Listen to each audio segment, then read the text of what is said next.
can we actually maybe take a step back and can you tell us just the history of Israel-Iran relationships? Has it always been tense? When did it get so heated? Why does Israel view Iran as the enemy? Um, can Yeah, you? They're well, not a neighboring, bordering country. right, right. Um, well, there was actually a time, you remember the Iran-Contra affair. Well, maybe you don't remember it. That's back in the No, 1980s. I don't. Okay. But actually, Israel was involved in these secret deals, selling weapons to Iran during the Iran-Iraq War. Again, a horrible war that went on for years and resulted in the deaths of 2 million Iranians. Um, so it hasn't always been that way. But essentially, it's just that, well, first of all, with this, Iran has always been consistent, that they support um, sovereignty, a state for the Palestinian people. And that's just, it's one of the few governments really in the Middle East that has been consistent about that. And, others have, like Saudi Arabia, and most obviously Jordan and Egypt, um, but have backed away from that. Initially, uh, you know, they'll express support, but they simply haven't, as a matter of policy, supported Israel. They've backed away and they've made compromises with Israel, but Iran has always stuck to its principles. So that's one thing. And then the other is that Iran it's a major power. It's a large country of tens of millions of people you know um, with some advanced technology and many resources. Not just oil. So it's a major power, and therefore has always been considered as a threat. Here's a major power that is, in principle, supports the Palestinian cause. So they've always had uh, Israel has always had Iran in its crosshairs. And since I believe it's the late 1990s, Netanyahu himself has been saying, quite regularly, Iran's going to have the bomb. They're going to have it in 2 years. He's been saying that for better than 25 years now. And clearly, obviously it's not true. 25 years have gone by, and then even our own intelligence agencies are saying they're making no effort to develop a bomb.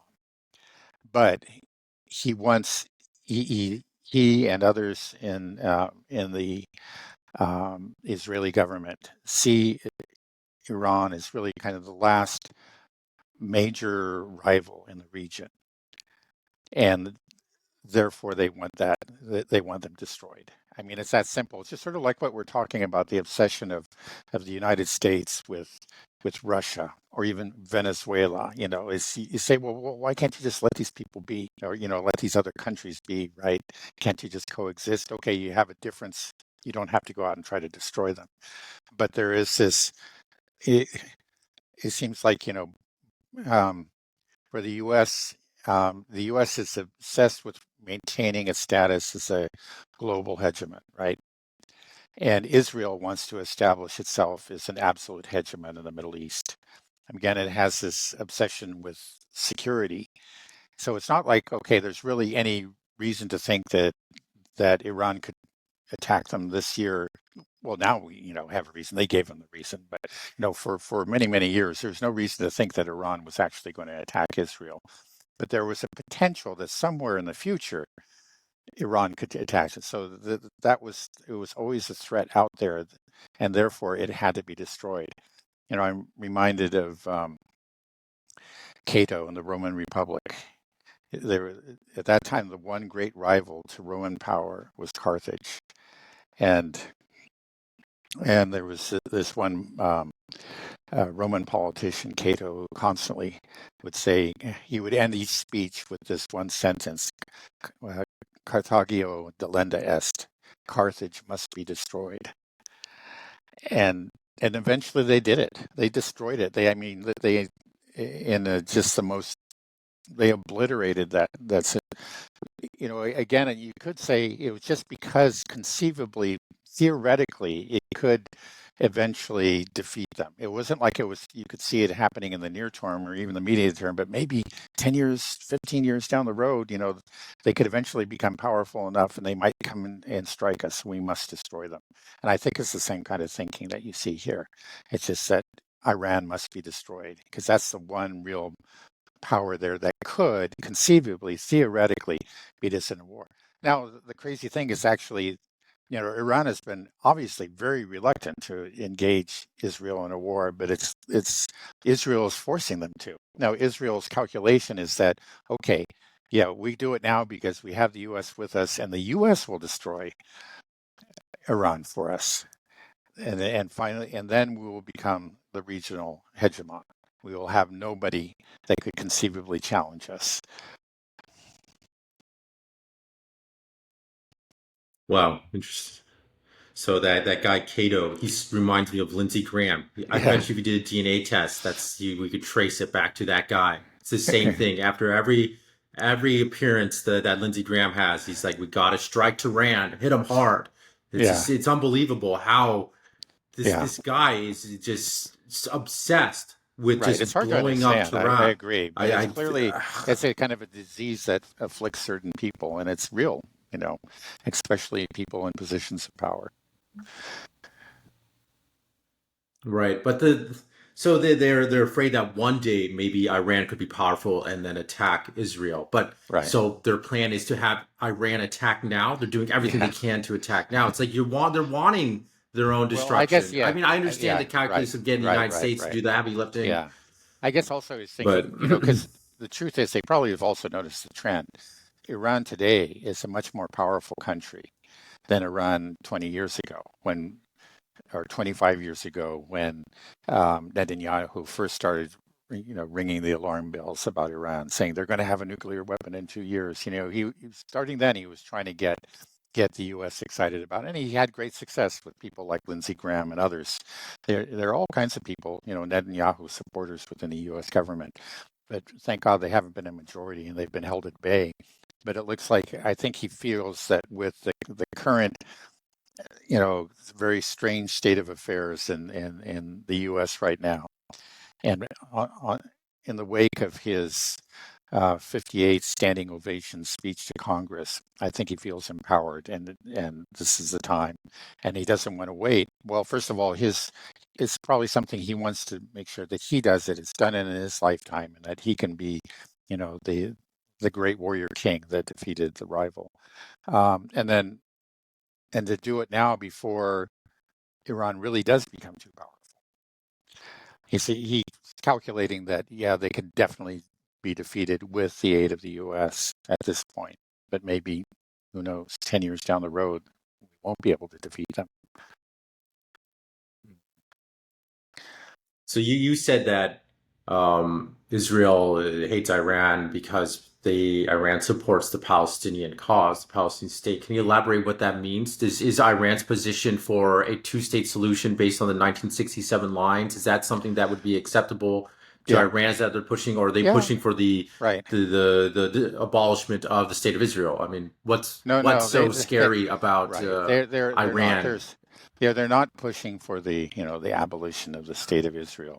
I think now it's just like Israel is starting to push a lot of people, including very reasonable people, towards that position. Through their current behavior. But no, that's not been the stated policy. It's just they've been insisting on Palestinian rights. The rights that are granted by the UN resolution, way back in 1967, following the Six-Day War. That again, it's actually kind of a crappy deal for the the Palestinians, who would just be 22% of the land that they used to live on, but it would be something, right? And they were willing to accept that. Even Hamas has shown a lot of flexibility about that. Um, so no, it's not that they're dedicated to the abolition of the state of Israel. There's one quote that got repeated again and again, but I think it was a mistranslation. It's something like Israel will be wiped from wiped off the map or something, which was a poor translation of something that an Israeli leaders said like 20 years ago. And so, they seized on that and said, look, this is what they want to do, but that's not been the Iranian, you policy. mean? Yeah, okay, right. Israel seized on it, but right, an Iranian leader, right, said about 20 years ago. Right.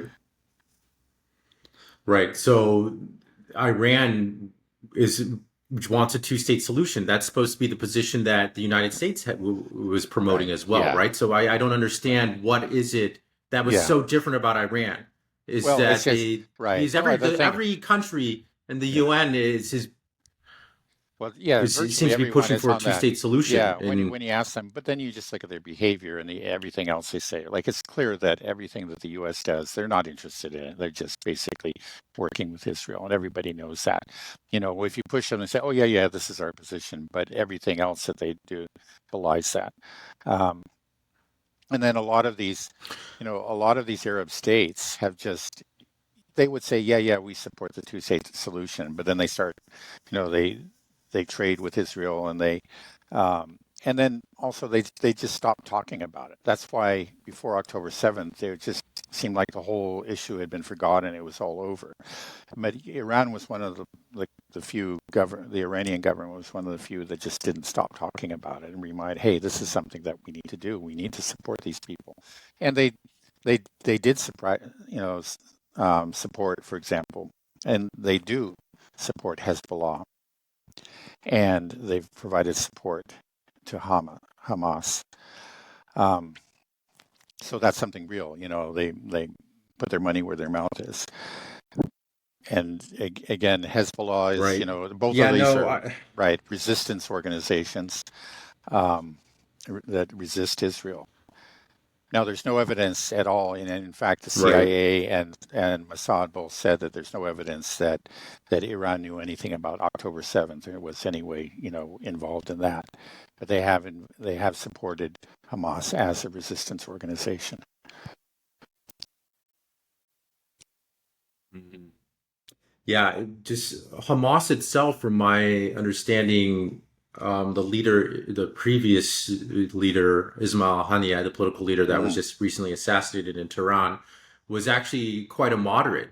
From my understanding, that he was willing to accept a two-state solution where Palestine would give up 78% of its land and just keep the 22% based on the right, 1967 borders. right, So that even Hamas is supposedly radical to group that says no, they just want to have their own state. They're willing to give up it's almost 80% of their land just to right, say just stop killing us and let us live here in peace. right, And that was unacceptable. And so any idea the this idea that Israel would ever want to give the Palestinians a state is clearly not true, or that it cares at all about the hostages. It says, bring them home, bring them home. Well, you killed the lead negotiator and you killed the moderate political leader, the one that you can actually negotiate with, that isn't even trying to that's not even calling for the destruction of Israel, which is right, incredible that right. he would even have that position Yeah, after you murdered his 3 children and his 5 grandchildren.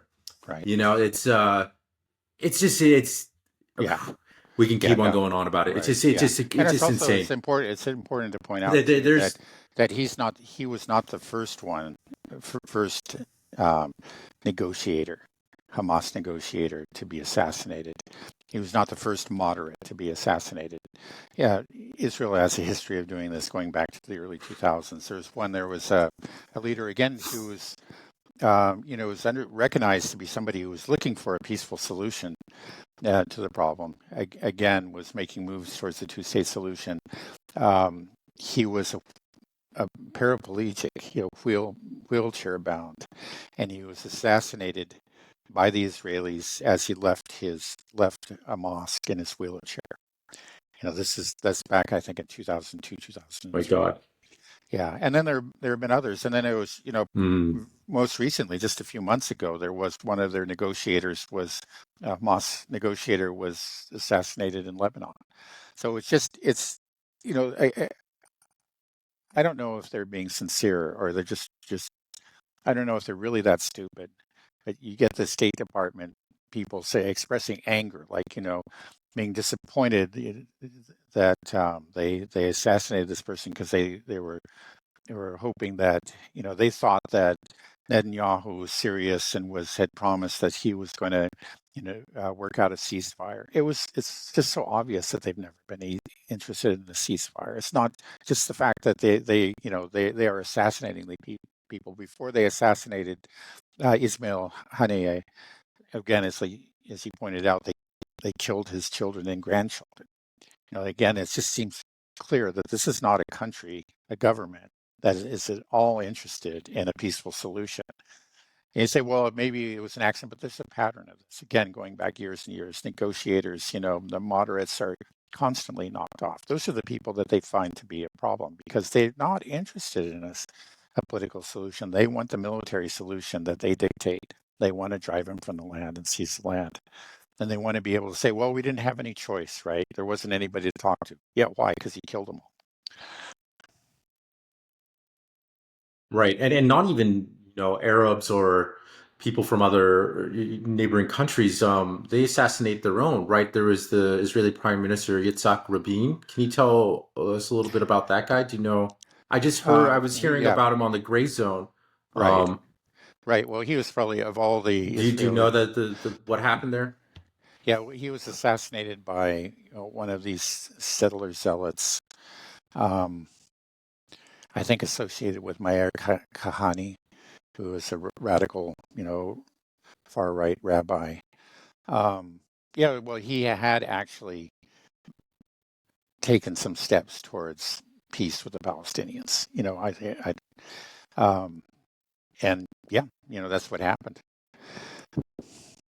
Yeah, I can't really provide any more So details than that, even right? even within Israel Right. itself, yeah, I just heard it on the Gray Zone. Yitzhak Rabin, and my understanding is that yeah, he was somebody that wanted a peaceful solution to have a two-state solution, and because of that concept, that idea, he was assassinated. So it just shows that they're willing to assassinate their own leader. This is the prime minister that they killed because he's Right. like, let's try to Right. work on this Right. type of solution. So it Yeah. just shows you the extremism in Israel right now, Yeah. that I think it's a yeah. I there think is it's no important. path to peace in Right. Israeli Right. society now. Right.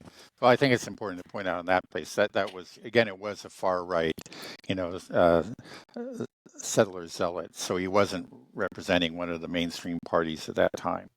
Um, but yeah, the scary thing is that all of Israel has shifted over towards those extremists, what were considered to be extremists back then. I mean, pretty much the entire country, the entire um, you know political system there is now what would have been described 25 years ago as as extremist supporters of Greater Israel.